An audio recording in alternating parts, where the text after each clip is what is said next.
Okay. So according to first law of thermodynamics,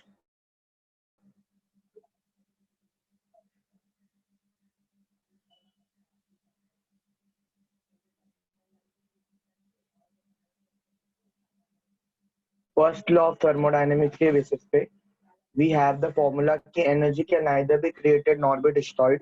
It is just converted from one form to the another form. So you have delta U is nothing but Q plus W. क्योंकि दो form energy can be transferred in two modes and that is work and heat. Work और heat के form में energy transfer हो सकता है and that will be in the expense of internal energy. तो delta U and as per definition of enthalpy, enthalpy के definition के basis पे enthalpy is our total energy.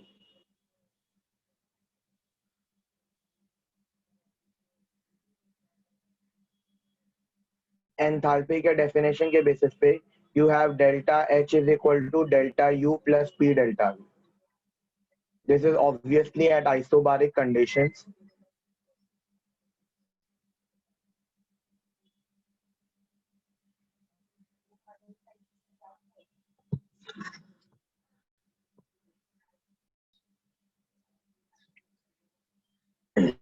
Acha. So now we are going to see the changes in these two in different conditions. So if we will keep for an isothermal process, अगर हम लोग एक isothermal process करें,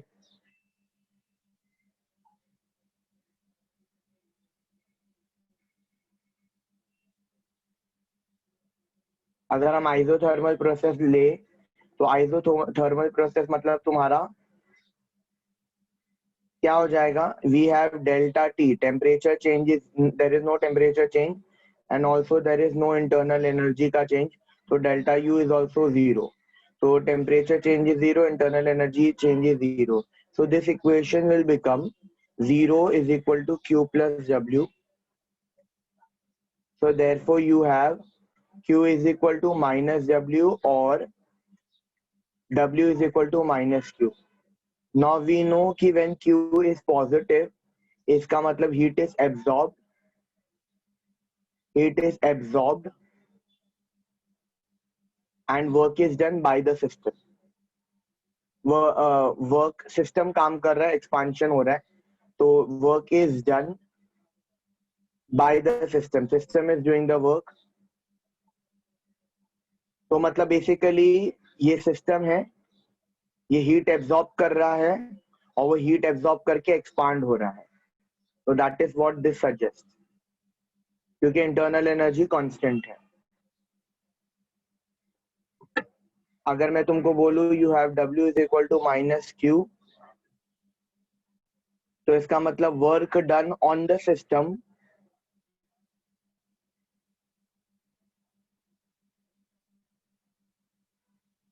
liberates heat.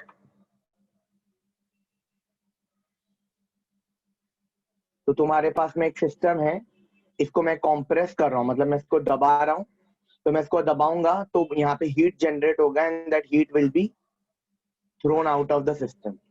तो exothermic process. तो इससे इसका मतलब ये है. ऐसा क्यों हो रहा है? क्योंकि हमने एनर्जी कांस्टेंट रखा है. There is no change in internal energy. What will happen for an adiabatic process?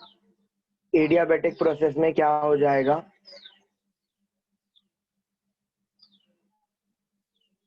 Adiabatic process में अपना हीट कांस्टेंट होता है, तो Q is equal to 0. So therefore you can say delta U is nothing but Q plus W. So heat is, there is no exchange of heat in adiabatic process. So Q is 0. So delta U will become equal to delta U will become equal to W.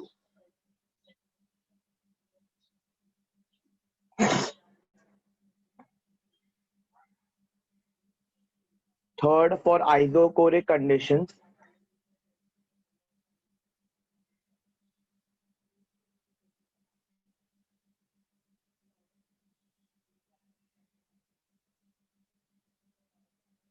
तो isochoric process में हम लोगों को ये देखने को मिलता है कि वॉल्यूम इज कांस्टेंट, तो delta we change in volume is 0। तो यहाँ पे बेसिकली अगर मैंने इक्वेशन यूज किया तो you have delta U is equal to Q, मैं इसके नीचे से वी लगा रहा हूँ, तो this will suggest heat at constant volume, heat at constant volume plus W है, W can be very well written as minus P external delta V, and as we have seen कि delta V is 0, so therefore we have this very important thing that delta U is equal to QV. Heat at constant volume is nothing but change in internal energy. This is very important. Heat at constant volume is change in internal energy. We have done this earlier also.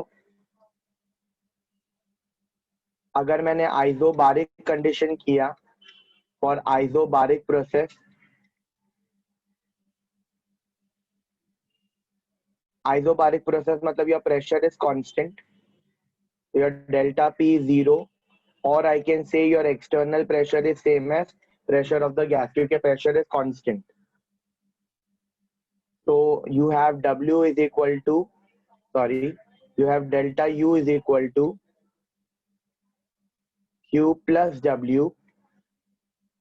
So you have delta U is equal to Q minus P external delta V. This can be very well written as Q minus P delta V. मैं यहाँ पे QP लिख रहा हूँ at constant pressure. QP is nothing but heat at constant pressure.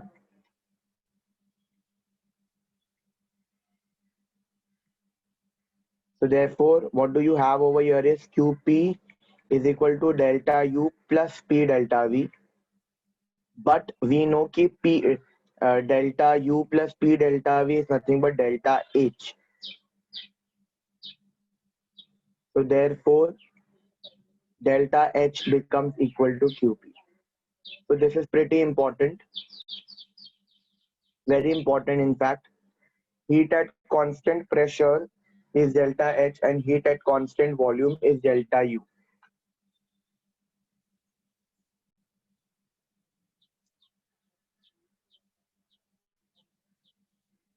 You have some more terms, जैसे तुम्हारे पास में कुछ terms होता है which is called as molar heat capacity. Heat capacity तो it's pretty simple. Heat capacity is pretty simple. Heat capacity is nothing but heat required to raise the temperature by 1 degree Celsius. Heat required to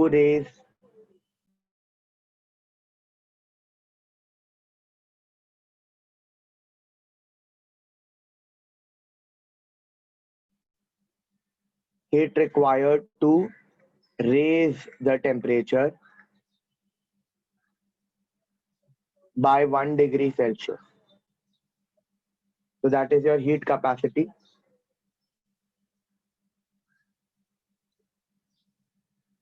ठीक है, अगर मैं तुमको बोलूं specific heat capacity,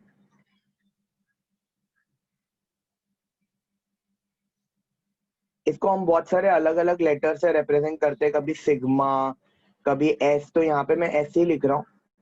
it is nothing but heat required to raise the temperature of 1 gram of substance. ये important है, 1 gram of substance by 1 degree Celsius. तो ये तुम्हारा स्पेसिफिक हीट कैपेसिटी है. ठीक है, तो एक अगर ग्राम्स में दिया रहेगा सब्सटेंस तो ये स्पेसिफिक हीट कैपेसिटी आएगा. इसका फॉर्मूला देखना है कैसा रहेगा इसका फॉर्मूला. ठीक है, इसका formula is pretty simple. Specific heat capacity is nothing but 1/m into heat required, तो Q upon delta T. Now this one is actually very simple. ठीक है, ये फॉर्मूला कैसे डिराइव हुआ, इट्स प्रीटी सिंपल. अगर मैं तुमको बोलूं Q is the heat required to raise the temperature for Q is the heat required to raise the temperature for 5 grams. तो 1 ग्राम रेज करने के लिए कितना लगेगा? It will be Q upon M. So therefore you can see Q by M. Similarly, अगर मैं तुमको बोलूँ Q is the heat required to raise the temperature for 15 degree Celsius, तुमको 1 डिग्री बढ़ाना है तो कितना लगेगा? तो अगेन दिस कितना विल बी Q अपॉन 15, तो again it is by delta T. तो इसलिए हम M और डेल्टा T से डिवाइड करते हैं, क्योंकि M से डिवाइड करने से हमको 1 ग्राम के लिए मिल जाएगा, ये कितना भी ग्राम हो, और डेल्टा T से डिवाइड करने पे अपने को 1 डिग्री सेल्सियस के लिए मिल जाएगा, वो कितना भी डिग्री सेल्सियस हो. तो S का unit is also very simple. इसका यूनिट के इसका यूनिट तो जूल होता है, तो इट विल बी जूल. ठीक है, पर kelvin per gram. So this is the unit of S. Now this can be SP, matlab this could be SP, that is specific heat capacity at constant pressure. So this is nothing but 1 upon M QP. QP can be written as delta H upon delta T. तो यहाँ पे हम just writing down कि यहाँ पे SP is specific heat at constant pressure. So this should have been QP, which is same as delta H.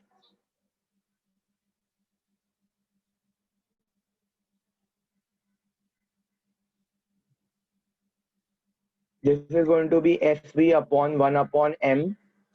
Again, this is going to be QV upon delta T. Therefore, तुम्हारा SV रहेगा 1 upon M delta U upon delta T.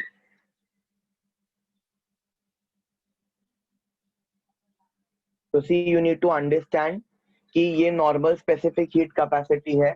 अगर at constant pressure बोला तो it is going to be delta H, and अगर at constant volume बोला तो it's going to be delta U. तो इसके बेसिस पे मैं तुमको एक क्वेश्चन करके बता देता हूँ. जैसे अगर मैंने तुमको बोल दिया कि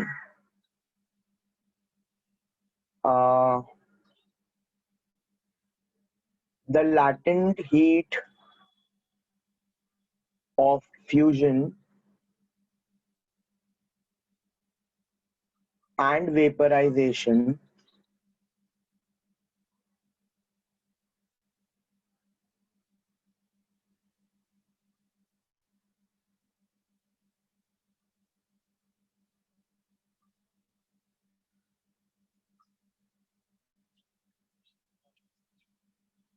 is X and Y kilojoule per mole respectively.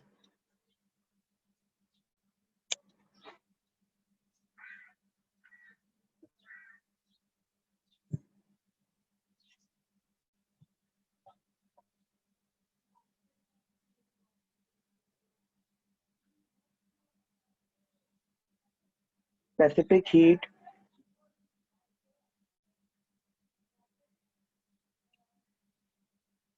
calculate the total heat, the total energy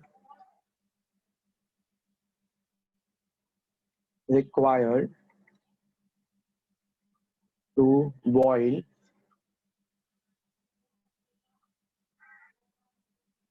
180 grams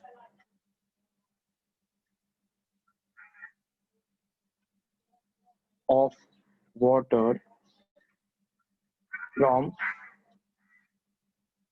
0 degree Celsius. Ice लिखते हैं. तो सी, अभी थोड़ा कॉम्प्लिकेटेड क्वेश्चन लग रहा है. यहाँ पे स्पेसिफिक हीट कैपेसिटी भी मैं दे देता हूँ. Specific heat over here, let's say, is given as Z joule per Kelvin per gram. So see, what you need to understand is कि तुम्हारे पास आइस था and that ice is getting boiled off. तो ऐसे question में ना सबसे पहले reaction लिखना है कि क्या क्या कंडीशन हुआ है. तो ice is getting boiled of, इसका मतलब तुम्हारा H2O सॉलिड था, that H2O solid is getting converted to H2O liquid. Now let's say the temperature was 0 degree heat. तो इसे हम बोलते हैं एंथैल्पी ऑफ फ्यूजन. इसे हम बोलेंगे एंथैल्पी ऑफ फ्यूजन। जब टेम्परेचर तुम्हारा 0 डिग्री ही है, फ्रीजिंग पॉइंट वाला टेम्परेचर है, बट उसका स्टेट चेंज हो गया है फ्रॉम सॉलिड टू लिक्विड। तो वो 0 डिग्री सॉलिड पे था, तो वो 0 डिग्री लिक्विड पे कन्वर्ट हुआ, and this is enthalpy of fusion. Now this H2O liquid from 0 degree Celsius has now come down to H2O liquid at 100 degree Celsius। उसका यहाँ पे टेम्परेचर बढ़ा है और इसका कुछ डेल्टा H होगा इधर। यहाँ पे फाइनल स्टेप में तुम्हारा H2O वो बॉइल ऑफ हुआ है। Calculate the total energy to required to boil, वो बॉइल हुआ है। तो H2O बॉइल हुआ है, मतलब ये क्या हो गया, H2O gas, sorry liquid, which is at 100 degree Celsius. Now this has to get converted to H2O gas, which is at 100 degree Celsius. So see, this is called as fusion, जहाँ पे solid से liquid में convert हुआ लेकिन temperature change नहीं हुआ। This is called as vaporization, जहाँ पे liquid to gas में convert हुआ लेकिन temperature change नहीं हुआ। और यहाँ पे ये बीच का energy भी लगेगा ना, temperature बढ़ाने के लिए भी there will be some energy left used। तो हम लोगों को यहाँ पे ये तीनों को ऐड करना पड़ेगा, तो अपने को आंसर मिल जाएगा। और यहाँ पे अपने को आंसर दिया हुआ है। तो फ्यूजन दिया है अपने को x किलो जूल पर मोल, ये अपने को नहीं दिया हुआ है, ये अपने को ढूंढना पड़ेगा। एंड वेपराइजेशन दिया है y किलो जूल पर मोल। ठीक guys, you need to remember कि when specific heat is given you can not work with moles. अगर तुमको मोल से काम करना है तो तुमको मोलार हीट कैपेसिटी देनी चाहिए, बट अगर स्पेसिफिक हीट कैपेसिटी दिया है तो स्पेसिफिक हीट कैपेसिटी ग्राम्स में रहता है, तो तुमको इनको, ये दोनों को भी ग्राम्स में कन्वर्ट करना पड़ेगा, क्योंकि ये ग्राम्स में है एंड ये दोनों मोल्स में नहीं चलेगा। तो what will I try to do is, सबसे पहले तो मैं इसका वैल्यू निकालूंगा, ठीक है। And let me just say कि it is at constant pressure. तो एट कांस्टेंट, जनरली हमेशा कांस्टेंट प्रेशर ही रहता, नहीं रहेगा तो you need to assume that. तो एट कांस्टेंट प्रेशर, तो I can say my specific heat capacity. सबसे पहले we are solving for the बीच वाला equation. Specific heat capacity is nothing but 1/m into Q at constant pressure, SP at constant pressure, and delta T. And QP is nothing but delta H. Heat at constant pressure is nothing but change in enthalpy. तो अपने को ये enthalpy मिल जाएगा। Therefore your delta H is nothing but M into SP into delta T.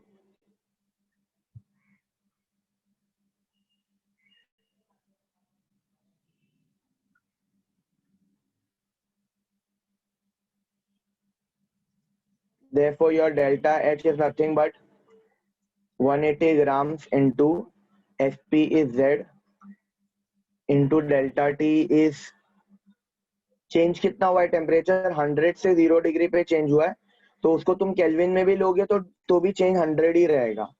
तो तुम्हारा delta H का value is going to be 18 into 10⁻³ into Z joule पर kelvin per mole पर ग्राम। डोंट वरी कि तुमने ये डिग्रीज में लिया था, केल्विन में कैसा, केल्विन में भी लोगे तो भी डिफरेंस 100 ही आएगा, क्योंकि 100 degree will be 373 kelvin, this will be 273, तो difference is going to be 100 only. तो तुमको ये डेल्टा एच का वैल्यू मिल गया है, ठीक है। ये डेल्टा एच का वैल्यू तुमको मिल गया है, which came out to be 18 into 10⁻³ Z joule पर केल्विन पर ग्राम। तो आई कैन सिंपली से, बाकी दोनों को भी हम लोगों को कन्वर्ट करना पड़ेगा। तो एंथैल्पी ऑफ फ्यूजन दिया हुआ है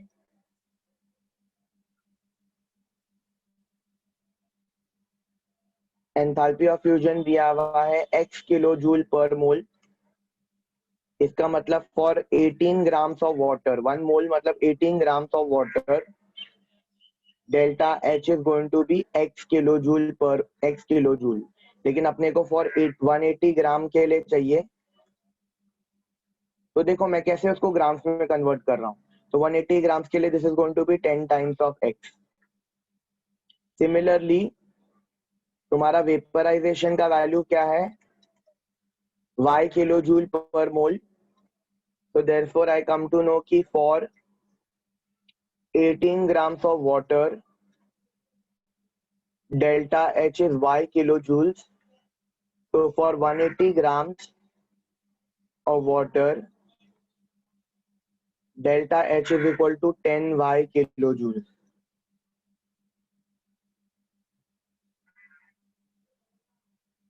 तो मुझे तीनों वैल्यूज पता चल गया है, H2O solid to H2O liquid. तो इस टाइप के सम्स को बहुत अच्छे से करना है। फॉर 180 ग्राम्स इसका डेल्टा एच आया 10x। मैं कोई यूनिट नहीं लिख रहा हूँ, it is 10x kilo joule for 180 grams. ये 0 डिग्री सेल्सियस से 0 डिग्री सेल्सियस पे ही है, सब फ्यूजन है। देन तुम्हारा H2O liquid got converted to H2O liquid only, but from 0 degree Celsius to 100 degree Celsius. इसका वैल्यू मेरे को आया, ये जो अभी हमने कैलकुलेट किया, ये स्पेसिफिक हीट कैपेसिटी, इसको मैं इधर ले लूं तो ये किलो जूल हो जाएगा। तो I am writing 18Z kilo joule. तो this value came out to be 18 into Z kilo joule. ये भी फॉर 180 ग्राम है, तो ये भी सेम हो गया। ये 1 मोल के लिए था एक्स, हमने 180 ग्राम के लिए किया। फिर लास्ट में you have H2O liquid getting converted to H2O gas which is at 100 degree Celsius, and this is also at 100 degree Celsius. No change, सिर्फ तुम्हारा स्टेट चेंज हो जा रहा है, and that is 10Y kilojoule. तो तुम्हारा total delta H comes out to be 10x plus 18Z plus 10Y. Whatever the value will be, you will add, and that answer you will get in kilojoules. तो इस type के sums को ऐसे करना है, बहुत ध्यान से। You need to understand कि किसमें क्या दिया हुआ होता है। तो ये स्पेसिफिक हीट वाला पार्ट है। अगर स्पेसिफिक हीट नहीं दिया है तो कभी कभी मोलार हीट कैपेसिटी भी देते हैं। मोलार हीट कैपेसिटी में you use for 1 mole. Molar heat capacity is more commonly used.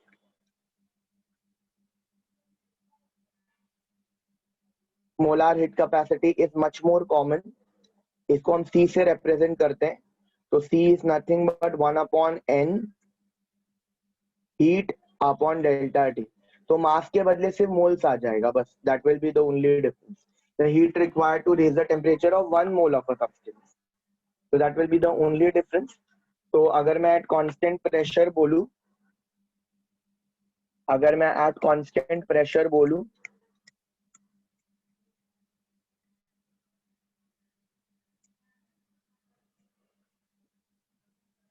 so you have Cp is equal to 1/n heat at constant pressure upon delta T. So therefore I can say delta H is equal to NCP delta T. Why did I write delta H? क्योंकि we know delta H is equal to QP. And similarly अगर मैं at constant volume बोलूं,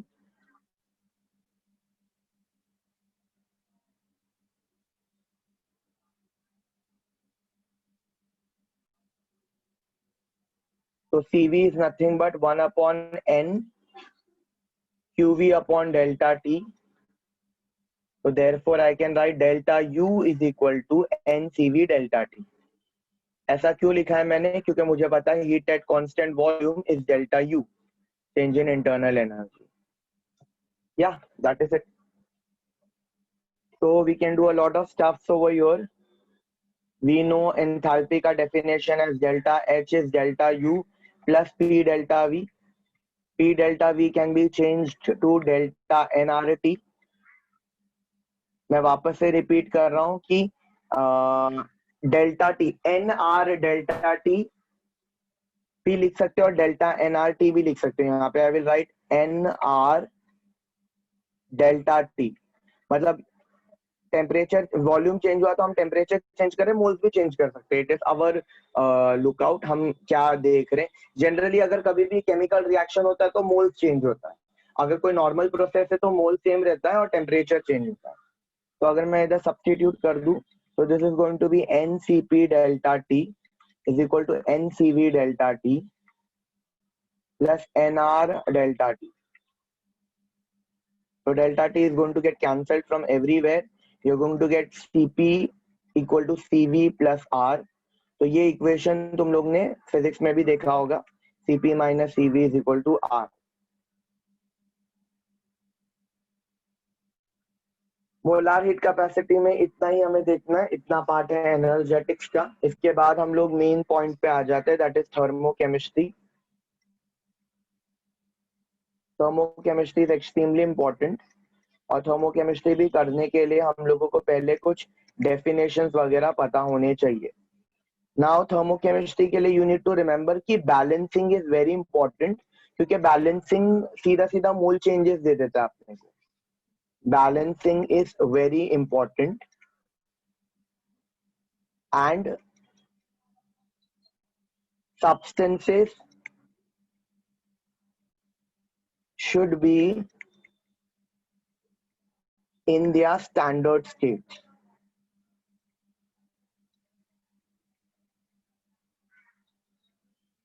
At room temperature. Standard state का मतलब होता है your temperature is 298 Kelvin.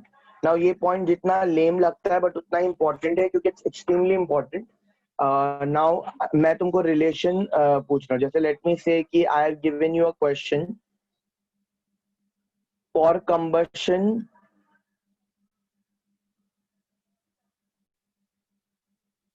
Of ethane, predict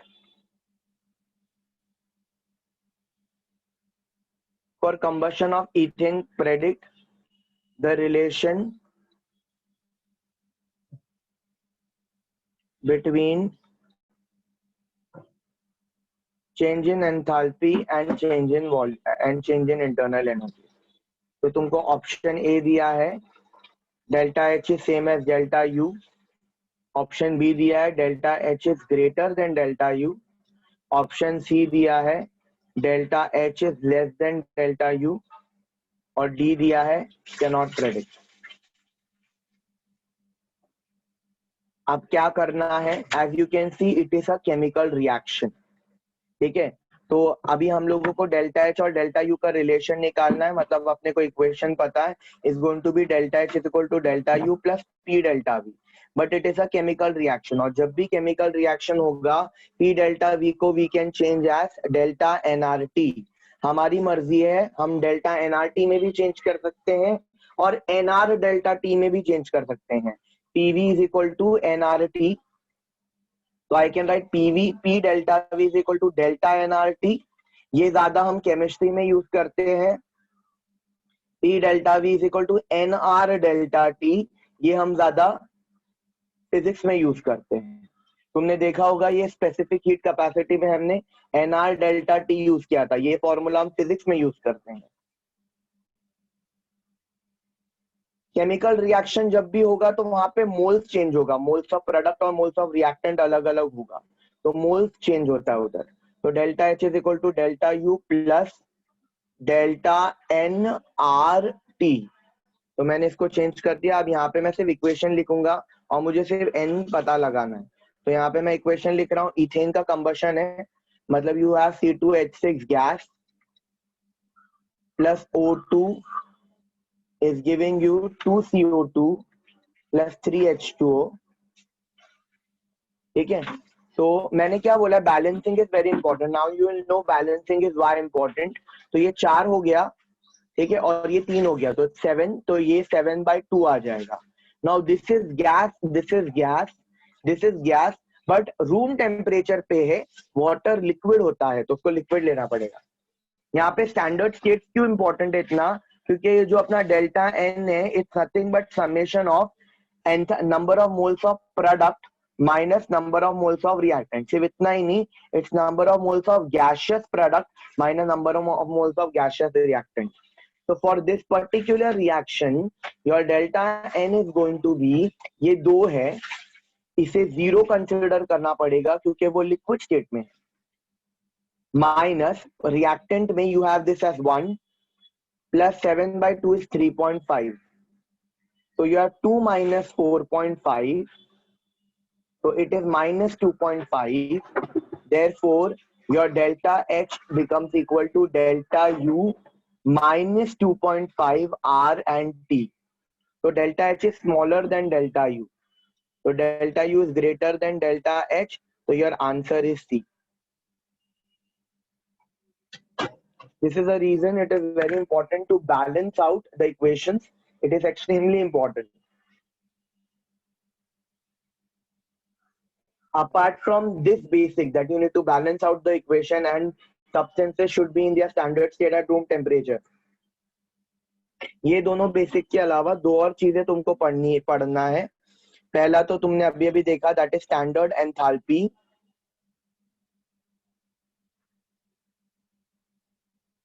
of combustion and दूसरा वाला है स्टैंडर्ड एंथैल्पी ऑफ फॉर्मेशन.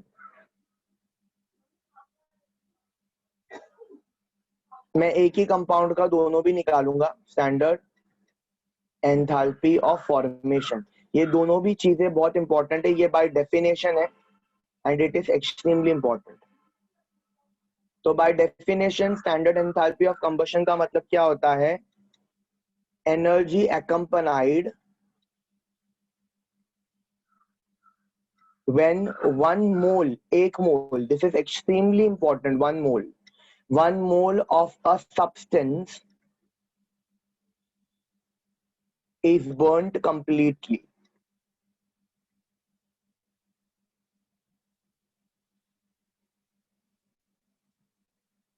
तो उसे हम बोलेंगे स्टैंडर्ड एंथैल्पी ऑफ कंबशन. जब 1 mole of a substance is burned completely, it's standard enthalpy of combustion. मतलब मैं तुमको बोल रहा हूँ, तुम्हारे पास एंथैल्पी ऑफ कंबशन पूछा गया है H, स्टैंडर्ड मतलब नॉट, और यहाँ पे मैं रख रहा हूँ CH4. ठीक है, इसका लेट से इट्स x किलो जूल पर मोल. तो इसका रिएक्शन कैसे लिखना होगा हम लोगों को? या let me take C3H8, just I'm complicating stuff. तो C3H8 ले लेते हैं हम लोग. तो अपने को C3H8 को बर्न करना है, तो C3H8 will come in the reactant, gas के फॉर्म में है. इसको हम रिएक्ट करेंगे विद ऑक्सीजन, ये भी गैस के फॉर्म में है. This is going to give me CO2. 3 carbon है तो 3 CO2 गैस के फॉर्म में है, और 8 हाइड्रोजन है तो 4H2O. Okay, so this will be 4 and this will be 6. So this is 5O2. Always remember, ये हमेशा 1 ही आना चाहिए. तो इसका जो भी डेल्टा H रहेगा, that is going to be x kilo joule पर मोल. That is a necessity, क्योंकि अगर तुमने इसको 2 लिख दिया तो ये 2x होना चाहिए था. ठीक है, लेकिन तुम यहाँ पे 2 लिख के यहाँ पे x लिखोगे तो रॉन्ग हो जाएगा. तो ऑलवेज रिमेंबर कि कंबशन का जो भी वैल्यू दिया रहता है, दैट इज फॉर 1 मोल. ठीक है, पर मोल मेंशन करते हैं, तो दैट इज इंपॉर्टेंट. तो कंबशन में मतलब वो सब्सटेंस को हम बर्न कर रहे कंप्लीटली, हमेशा CO2 और वाटर ही मिलेगा. और फॉर्मेशन मतलब energy accompanied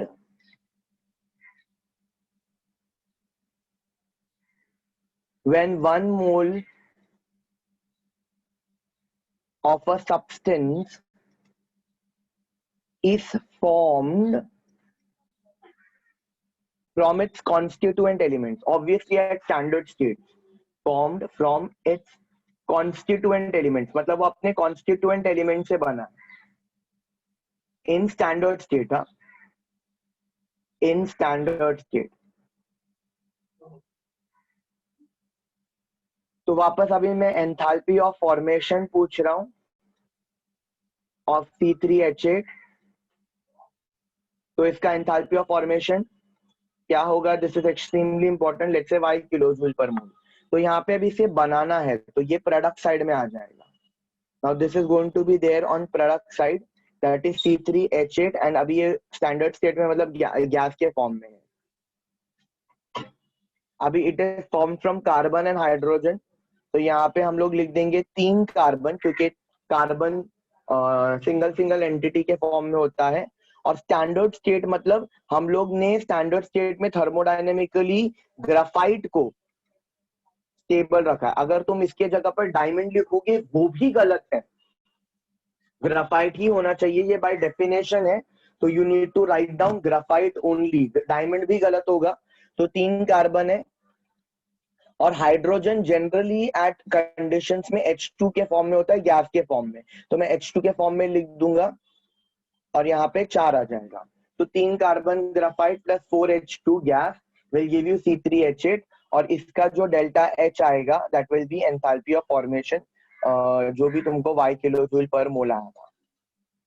now you need to understand, यहाँ पे रिएक्शन में पर मोल लिखने की जरूरत नहीं है क्योंकि दिखता है उधर 1 मोल के लिए। तो यू नीड टू अंडरस्टैंड कि यहाँ पे 1 मोल यूज किया गया था, 1 मोल बर्न हो रहा था और यहाँ पे 1 मोल फॉर्म हो रहा था। ठीक है, it can only be graphite. अगर वो डायमंड है तो रिएक्शन वैलिड है, बट वो स्टैंडर्ड एंथैल्पी ऑफ फॉर्मेशन नहीं है।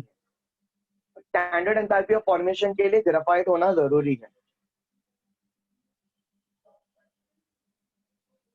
कार्बन, so this is दोनों तुम्हारा standard enthalpy of combustion and standard enthalpy of formation. Standard enthalpy of formation में एक और पॉइंट जो बहुत ही इंपॉर्टेंट है वो ये है कि standard enthalpy of formation of any elements is always zero. किसी भी एलिमेंट्स का formation is always zero. For example, enthalpy of formation of O2 will be zero. Obviously this is going to be zero only, क्योंकि अगर मैं तुमको बोलूं तुमको O2 को फॉर्म करने का इन इट्स स्टैंडर्ड स्टेट, तो स्टैंडर्ड स्टेट में O2 भी तो O2 के फॉर्म में ही रहता है। तो यहाँ पे प्रोडक्ट और रिएक्टेंट तो सेम है, तो HP सेम एज HR, तो देयरफॉर डेल्टा H तो जीरो ही आएगा। तो enthalpy of formation of any element, elements मतलब जो नेचर में वो होता है जनरली, जैसे एलिमेंट्स मेटल्स M के फॉर्म में होता है, कोई भी मेटल ले लो, सोडियम आयन वगैरह वगैरह, O2, X2, N2, P4 होता है, S8 होता है। तो इन सबका enthalpy of formation will always be zero. Enthalpy of formation इन सबका ऑलवेज विल बी जीरो, क्योंकि एलिमेंट का formation will be zero.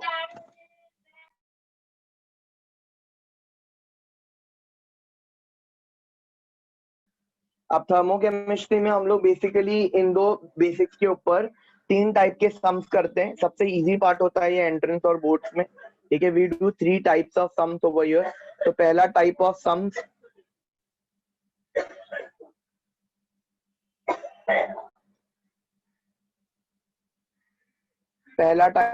Will be based on enthalpy of formation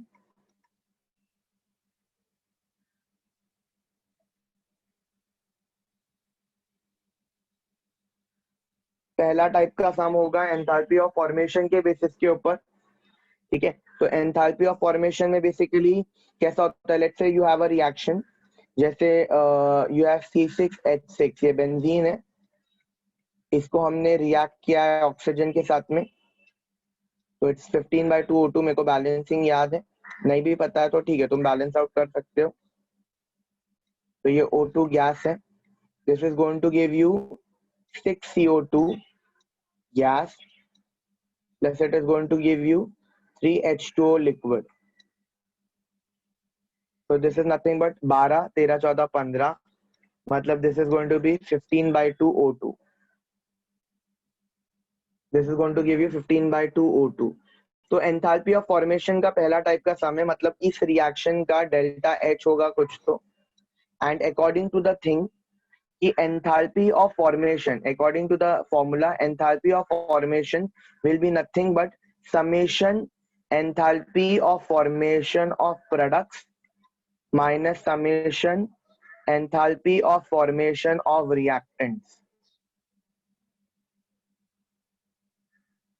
तो how to do this one? delta H है तुम्हारे पास में, तो ये products है, यहाँ पे तुमको एंथैल्पी ऑफ फॉर्मेशन CO2 का दिया रहेगा, प्रोडक्ट में 6 CO2 बन रहे, तो तुमको उसको 6 से मल्टीप्लाई करना पड़ेगा, प्लस एंथैल्पी ऑफ फॉर्मेशन तुमको वाटर का दिया होगा,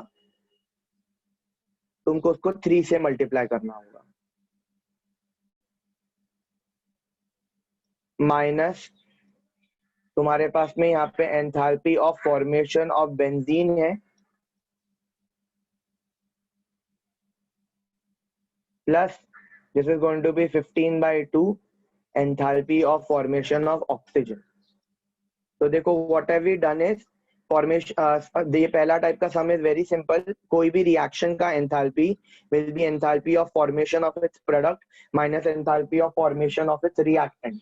तो फॉर्मेशन के बेसिस पे तो हर एंटिटी जो था उसको उसके स्टोइकोमेट्री से मल्टीप्लाई करना जरूरी है, क्योंकि तुमको CO2 का फॉर्मेशन का एनर्जी दिया रहेगा, वाटर के फॉर्मेशन का एनर्जी दिया रहेगा, बट यहाँ पे 6 CO2 और 3 वाटर बन रहा है, तो उसका लिखना जरूरी है।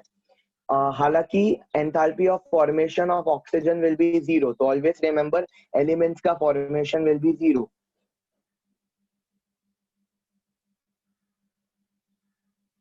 अच्छा, दिस वाज फॉर बोट्स। और अगर मैं अभी इसमें एक और पार्ट सिर्फ एंट्रेंस में जोड़ दूं, तो एंट्रेंसेस में कभी कभी तुम लोगों को एंथैल्पी ऑफ फॉर्मेशन के बदले में, ठीक है, डेटा तुमको कंबशन का दिया हुआ होगा।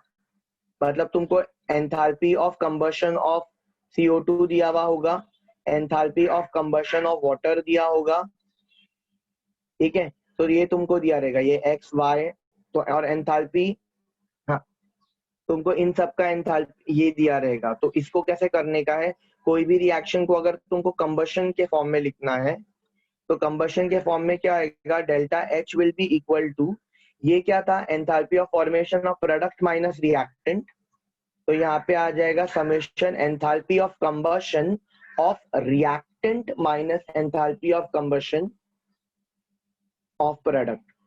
अभी ये रिएक्शन के लिए बराबर नहीं बैठेगा, क्योंकि ये कंबशन का ही रिएक्शन है। तो अगर मैं C6H6 का कंबशन का वैल्यू दे दूं, तो मतलब ये रिएक्शन का ही मैंने एनर्जी दे दिया, तो इसके लिए नहीं बैठेगा। बट सिर्फ जो तुम यहाँ पे करते हो वही तुमको ऑपोजिट करना, अगर तुमको कंबशन का डेटा दिया।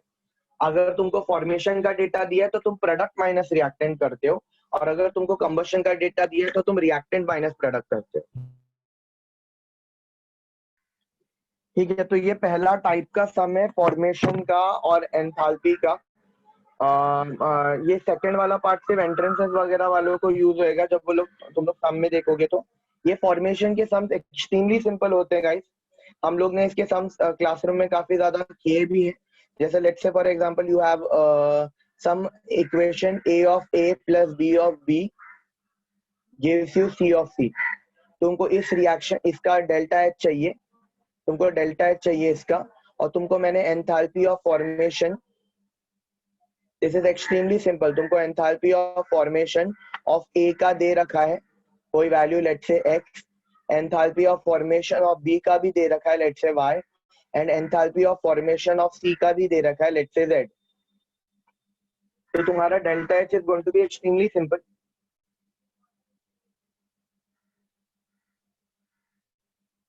तो तुम्हारा delta H is going to be summation enthalpy of formation of product, बस फॉर्मूला में इतना ही है, product minus summation enthalpy of formation of reactant.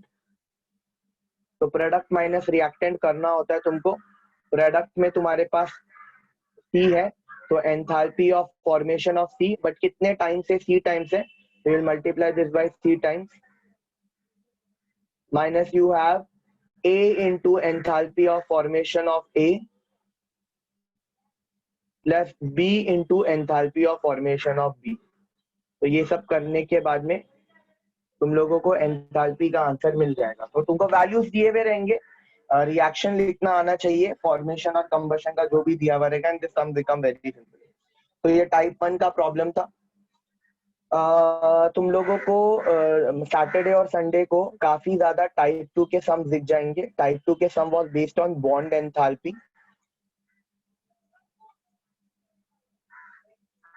अच्छा, अगर मैंने डेटा, अगर ये सेम क्वेश्चन का डेटा कुछ अलग दिया है, मतलब तुमको अगर कंबशन दिया है, let's say enthalpy of combustion of A दिया है P, एंथैल्पी ऑफ कंबशन दिया है ऑफ B दिया है Q, P kilojoule, Q kilojoule, मैं, that can be any number, I'm not specifying the number, and C दिया है एंथैल्पी ऑफ कंबशन का R।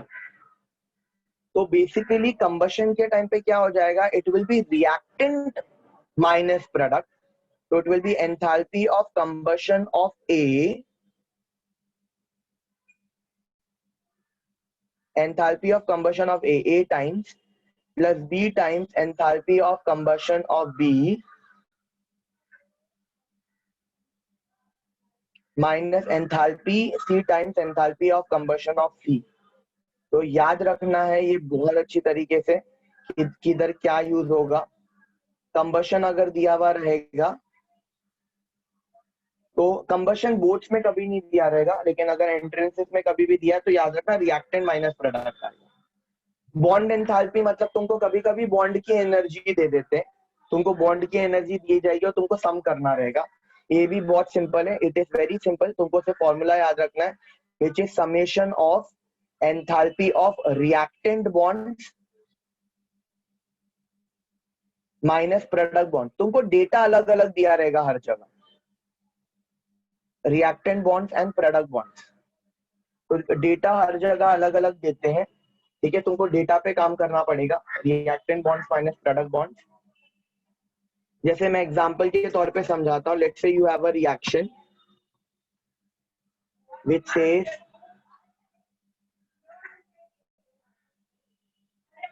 which says CH4 gas plus Cl2 gas gives you CH3Cl plus HCl. So in this particular reaction you have carbon and hydrogen के bond, this is this CNH, you have chlorine and chlorine का bond, you have CH3Cl and you have HCl. तो यहाँ पे हमको bond energy दी रहेगी, तो data के नाम पे यहाँ पे हमें बॉन्ड दिया हुआ होगा, C और H का बॉन्ड, Cl और Cl का बॉन्ड, C और Cl का बॉन्ड और H और Cl का बॉन्ड, और उनकी एनर्जी दी गई होगी। तो बॉन्ड एनर्जी तुमको देंगे let's say X, Y, Z and K, तो तुमको सबका एनर्जी दिया हुआ रहेगा। अभी what you need to do is, as you can see bond enthalpy में the formula says reactant bonds minus product bond, सिर्फ दो ही केस में रिएक्टेंट माइनस प्रोडक्ट आता है, एक बॉन्ड एंथैल्पी के केस में और एक एंथैल्पी ऑफ कंबशन के केस में, वरना हर जगह इट्स फाइनल माइनस इनिशियल, मतलब प्रोडक्ट माइनस रिएक्टेंट। तो यहाँ पे in this particular type of sum you can very well see कि रिएक्टेंट देखने का, तो रिएक्टेंट में मेरे पास CH4 है, तो CH4 में 4 कार्बन और हाइड्रोजन के बॉन्ड्स है, तो I will right 4 into delta H naught of C and H plus I have Cl2, मतलब I have 1 Cl का बॉन्ड। प्रोडक्ट के साइड में मेरे पास 3 CH के बॉन्ड्स थे प्लस एक CCl का बॉन्ड था।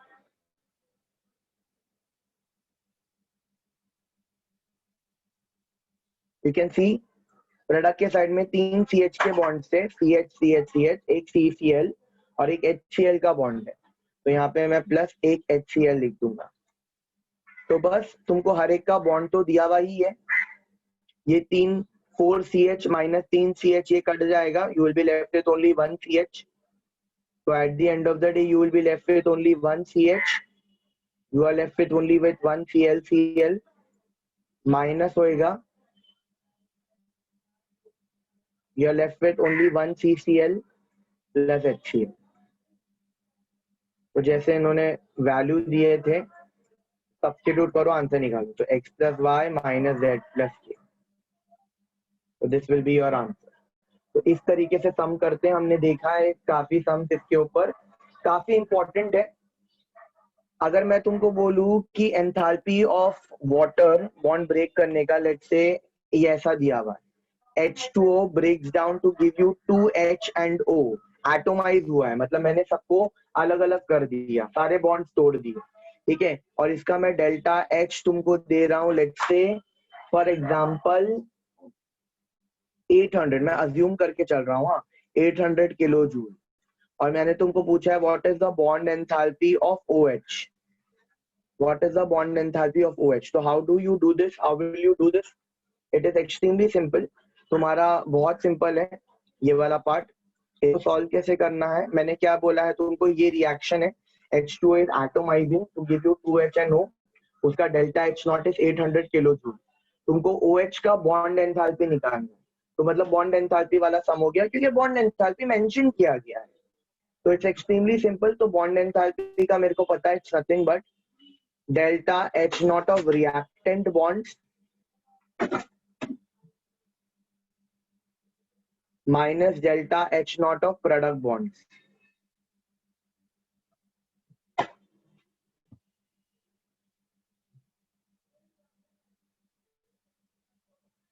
तो you have reactant bonds minus product bonds, तो तुम्हारा delta H not will be equal to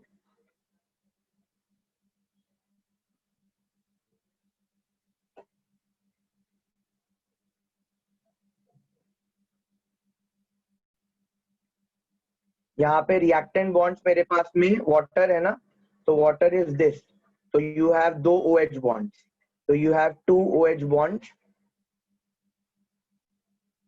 and you have no bonds on react product side, दो सिंगल H है एक O है, you don't have any bonds over there, तो there is no bond over here.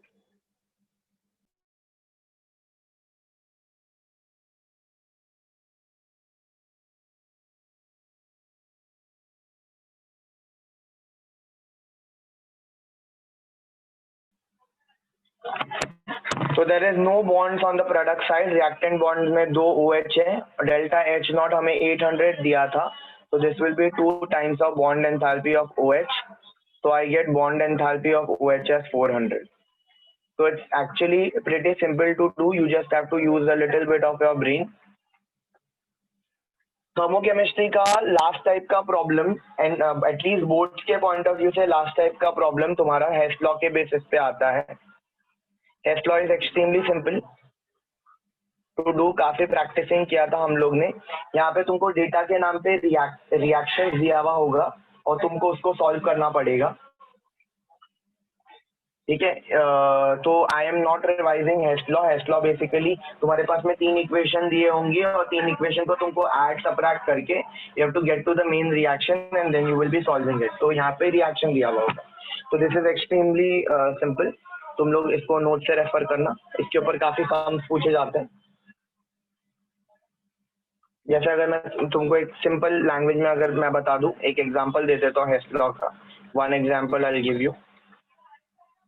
Let's say तुमको enthalpy of combustion दिया है of CH4 x kilojoule per मोल. तुमको enthalpy of formation दिया है of CO2 y kilojoule per मोल. तुमको enthalpy of formation दिया है of water Z kilojoule per मोल. मेरे को इनका वैल्यू याद है बट जरूरत नहीं है फिलहाल. एंथैल्पी ऑफ फॉर्मेशन तुमको पता करना है ऑफ CH4. तो ये क्वेश्चन मार्क है. अब मैं इसको रिएक्शन के फॉर्म में कन्वर्ट कर रहा हूँ. I will convert this into reaction का फॉर्म. तो रिएक्शन के फॉर्म में कैसा आएगा? Enthalpy of combustion of CH4, मतलब CH4 को मेरे को बर्न करने का है, तो CH4 gas plus O2 gas जिसमें 1 CO2 प्लस 2 वाटर, ये लिक्विड आएगा, ये गैस आएगा. और इसका मेरे को डेल्टा H दिया है x. बैलेंस आउट करते हैं तो 2 आ जाएगा. ठीक है, ये 1 ही रहना चाहिए, ये 2 आ गया. ठीक है, ये मेरे को इक्वेशन नंबर 1 दिया हुआ है. मुझे इक्वेशन नंबर 2 दिया है फॉर्मेशन ऑफ CO2. तो CO2 को फॉर्म करना है फ्रॉम इट्स कॉन्स्टिट्यूएंट एलिमेंट. तो कार्बन ग्राफाइट होना जरूरी है प्लस O2.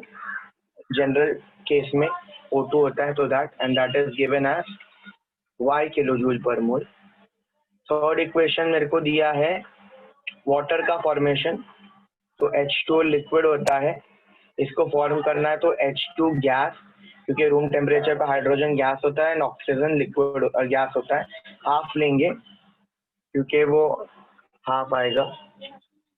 एंड इसका डेल्टा H दिया अपने को Z. And you need to calculate the formation of CH4. तो ये भी मैं लिख देता हूँ. तो this will be form from carbon graphite plus 2H2 gas giving me 1 CH4 gas. तो इसका मेरे को डेल्टा H नॉट कैलकुलेट करना है. तो this is what we need to find out and this is what we have. तो अब यहाँ पे हम बहुत सारी चीजें कर सकते हैं. मैंने तुमको क्या बोला था, 1 एट अ टाइम देखो, एक एक एंटिटी को देखो. जैसे यहाँ पे कार्बन ग्राफाइट है, तो I will look at carbon graphite. I can see carbon graphite in equation number 2. It is on the reactant का side, it is on the reactant का साइड. अगर ऑपोजिट साइड में रहेगा तो स्विच करने का मतलब इन्वर्स करने का. यहाँ पे एक है तो यहाँ पे भी एक है, तो I will do no change to equation number 2 और इसको मैं फ्रीज कर दूंगा. अभी I will look to 2H2 I can see in the equation number 3, but unfortunately this is only 1. तो I need 2, तो I will multiply equation 3 by 2. So I need to multiply equation 3 into 2 by 2. ठीक है, so this will be done. Next you need CH4. तो CH4 I can see in equation number 1, but it is on the opposite side. और एक ही चाहिए तो multiply करने की जरूरत नहीं, but I need to reverse it and reverse equation 1. तो अभी अगर तुम स्मार्ट हो तो फिर फटाफट कर सकते हो, लेकिन अगर तुमको नहीं आ रहा तो रिएक्शन लिख के दो. तो you have CO2 plus 2H2O. You have just reversed the equation. CH4 plus 2O2. तो इसका delta H not becomes -X, क्योंकि तुमने रिवर्स किया तो साइन माइनस हो जाएगी. You have done no changes to this, तो कार्बन ग्राफाइट ही है. This remains O2, this becomes CO2. So this has no change, so it is Y, and this you are multiplied by 2, so it is become 2H2 plus ये हो गया O2, gives you 2H2. So this is multiplied by 2, so this became 2 times of Z. अब if I'll add these three equations, 2CO2 and 2CO2 will cut, CO2 and CO2 will cut, O2, O2, 2O2 and 2O2 is going to cut, and you're going to left with carbon graphite plus 2H2 gives you CH4. This is exactly what we wanted. तो तुम्हारा इसका delta H not will be, इनको add करना पड़ेगा, तो delta H not finally will be -X plus Y plus 2Z. तो addition subtraction करके you do this type of some.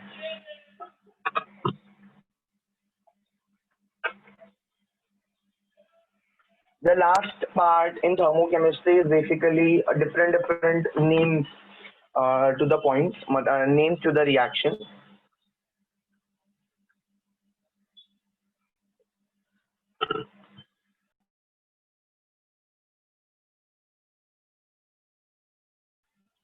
Okay, so the last part over here basically is enthalpy, different types of enthalpy. तो उसमें पहली enthalpy तुम्हारी enthalpy of fusion आता है. तो fusion में हम लोग किसी भी सॉलिड को लिक्विड में कन्वर्ट करते हैं. तो यू शुड नो कि solid getting converted to liquid is nothing but enthalpy of fusion. अगर मैं वेपराइजेशन बोल रहा हूँ तो वेपराइजेशन में we convert liquid to gas.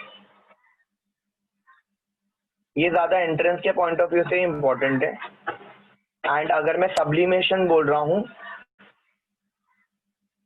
तो सब्लिमेशन में we are converting solid to gas. अच्छा, अगर मैं हेस लॉ के बेसिस पे जाऊं तो solid to liquid, liquid to gas, अगर मैं इन दोनों को ऐड करूं तो लिक्विड लिक्विड कटेगा, सॉलिड टू गैस बनेगा. तो therefore I can say enthalpy of sublimation is same as enthalpy of fusion plus enthalpy of vaporization. Enthalpy of fusion and enthalpy of vaporization is same as latent heat of fusion and latent heat of vaporization. Temperature नहीं change होता, सिर्फ state change होता है. तो ये याद रखना जरूरी है. उसके अलावा तुम्हारे पास में कुछ इलेक्ट्रॉनिक ट्रांजिशन वाले पार्ट थे. जैसे अगर मैं तुमको बोलूँ you have Na gas, gas is losing an electron, it becomes Na plus gas plus an electron.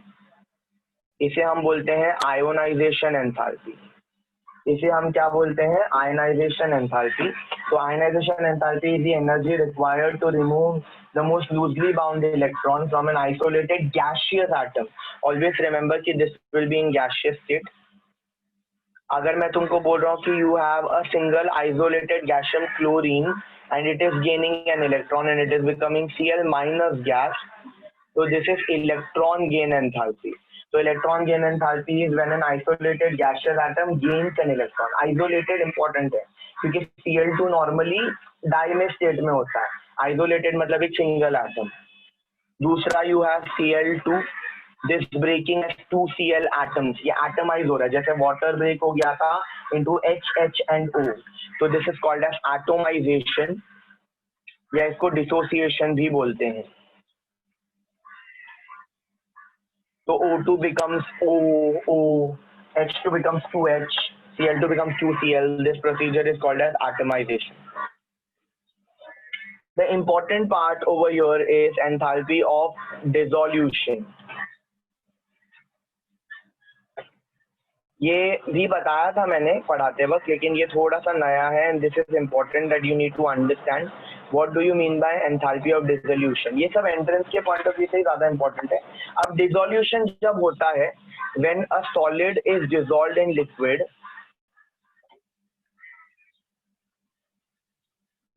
तो वो टाइम पे बेसिकली 3 इंटरैक्शन के ऊपर काम होता है. पहला तो तुम्हारा जो सॉलिड सॉलिड इंटरैक्शन होता है वो टूटता है. तो इस इंटरैक्शन ब्रेक करने को हम बोलते हैं लैटिस एनर्जी. ये लैटिस एनर्जी होता है और ये पॉजिटिव रहेगा. क्यों पॉजिटिव रहेगा? क्योंकि एनर्जी बॉन्ड तोड़ना है और बॉन्ड तोड़ने के लिए हमें एनर्जी देनी पड़ती है. दूसरा जो रहेगा वो तुम्हारा लिक्विड लिक्विड इंटरैक्शन जो होगा वो ब्रेक होगा. ये ऑलमोस्ट नेग्लिजिबल होता है तो इसको हम लोग निग्लेक्ट कर देते हैं, क्योंकि वाटर वाटर का इंटरैक्शन वैसे भी काफी कम ही होता है. ठीक है, तो ऑलमोस्ट नेग्लिजिबल, तो इसको हम लोग निग्लेक्ट कर देते हैं. The third and the most important thing is कि सॉलिड सॉलिड दूर दूर गया, लिक्विड लिक्विड दूर दूर गया और सॉलिड और लिक्विड का इंटरैक्शन फॉर्म होना चालू हुआ, डिसॉल्व होता है. जब तुम नमक को पानी में डालोगे तो one NaCl will go away from another NaCl. Na plus and Cl minus will be separated out. Water will be separated out.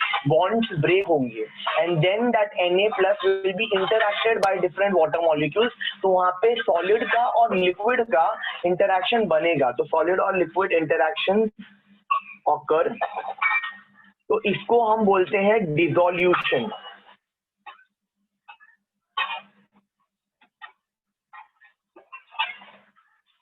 या डिसोल्यूशन से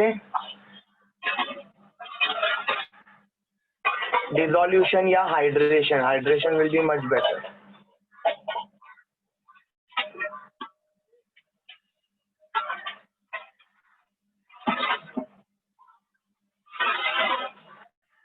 solid liquid interaction occur, dissolution या फिर उसको हाइड्रेशन बोलेंगे. Hydration will be much better and this will B negative.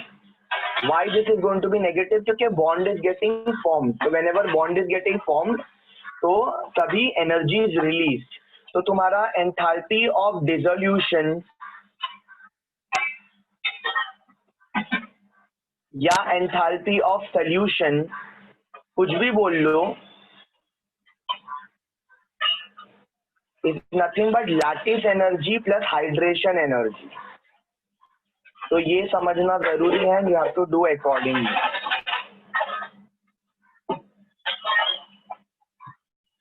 The last part that I have to discuss in this one is enthalpy of neutralization. Again, this is also entrance के point of view से ही, ये board के point of view से नहीं है. Enthalpy of neutralization, this is also very simple, very easy also. इसमें से एक ही पॉइंट तुमको याद रखना है. I will explain that. Just listen to me very carefully.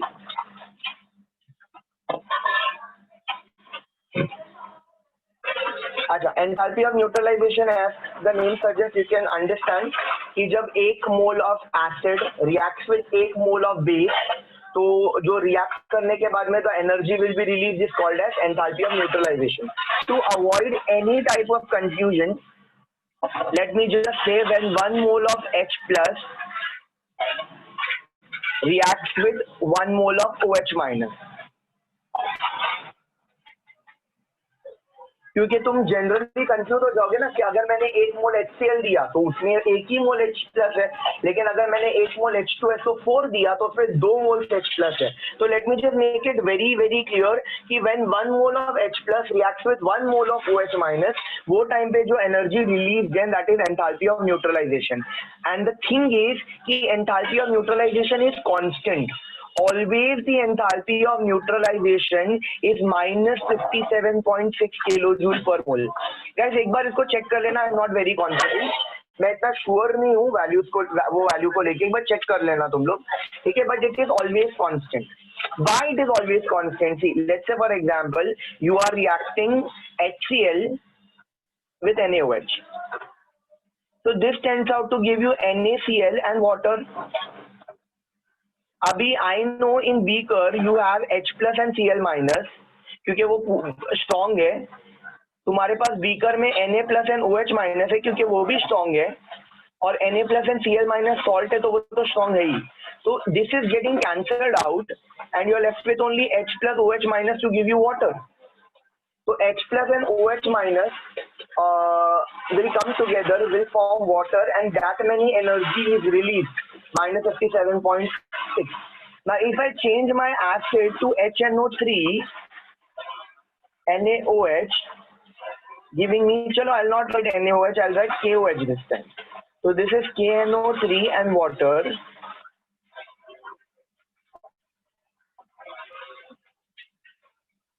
So this is K plus, this is OH minus, this is K plus and this is NO3 minus. So K plus कटेगा, NO3 minus कटेगा. Even over here also you have H plus and OH minus reacting to give you water. So again it is going to be minus 57.6 kilojoule only क्योंकि the reaction comes out to be same. तो चाहे तुम कोई भी neutralisation का value हमेशा वही आएगा, minus 57.6 the value you check, but हमेशा न्यूट्रलाइजेशन का वैल्यू वही आएगा ना. कभी कभी तुमको ऐसा क्वेश्चन दे देंगे कि you have HCl and you have NaOH, ठीक है, ये तुमने 0.2 मोल लिया था, ये तुमने 0.4 मोल लिया था, और इसका NaCl बन रहा है और वाटर है. अब तुमको पूछ रहे कि इसका डेल्टा H कितना आएगा. It is also very simple. अभी तुमको पता है 1 मोल ऑफ वाटर बनने के लिए दी एंथैल्पी चेंज इज minus 57.6. अभी भले ये 0.4 है और ये 0.2 है, वो 0.4 है, लेकिन रिएक्ट तो 0.2 ही करेगा ना, क्योंकि H plus is 0.2, OH minus is 0.4, तो रिएक्ट 0.2 ही करेगा. तो 1 मोल के लिए इतना लगा, तो 0.2 मोल्स के लिए कितना लगा. तो you just cross multiply, get the answer. Similar way में अभी मैं यही क्वेश्चन लेता, लेकिन मैं H2SO4 लेता हूँ. H2SO4 मैंने 0.2 ले लिया, NaOH मैंने 0.4 ले लिया. तो अभी in this question you have Na2SO4, you have water, what ever you have thing है. अभी 1 मोल के ये ले, you know delta H not is minus 57.6 kilojoule per मोल. अभी यहाँ पे तुम्हारे पास 0.2 मोल H2SO4 है, लेकिन H2SO4 मत देखो, तुम लोग H प्लस देखो, इसलिए मैंने यहाँ पे 1 mole of H plus 1 mole of OH minus लिखा. तो यहाँ पे H2SO4 भले ही 0.2 मोल्स है, लेकिन H plus is 0.4 moles, OH minus is also 0.4 moles. तो रिएक्ट इधर कितना कर रहा है, 0.4 मोल्स रिएक्ट कर रहा है. तो अगर इस तरह से क्वेश्चन पूछा जाएगा तो ये भी सॉर्टेड है. न्यूट्रलाइजेशन में एक और टाइप का क्वेश्चन जो पूछा जाता है वो ये है, अगर तुमको एसिटिक एसिड दे दिया, अब मैंने यहाँ पे एक वीक एसिड ले लिया है और मैं बेस स्ट्रॉन्ग ही ले रहा हूँ, वापस मेरे को सॉल्ट और वाटर मिलेगा, लेकिन अभी मेरी energy will be slightly less than minus 57.6, क्योंकि जब मैं स्ट्रॉन्ग एसिड और स्ट्रॉन्ग बेस यूज करता हूँ, दोनों एसिड और बेस पूरा डिसोसिएट होगा और the energy release will be minus 57.6. लेकिन अभी उसमें से कुछ amount of energy will be used up for acetic acid, used up by acetic acid to dissociate completely. ये भाई पूरा डिसोसिएट ही नहीं हुआ है CH3COH, तो वो कुछ एनर्जी यूज करेगा पूरी तरीके से डिसोसिएट होने के लिए. तो तुमको ये याद रखना है कि अगर वीक एसिड आ गया तो तुम्हारा वैल्यू थोड़ा कम हो जाता है. वैल्यूज बाहर नहीं करना है, बट याद रखना है कि वैल्यू थोड़ा कम हो जाता है. तो it will be 54, 53 something. Weak acid आया तो, वीक बेस आया तो, और अगर दोनों वीक है तो और कम हो जाएगा. तो this is all about neutralisation.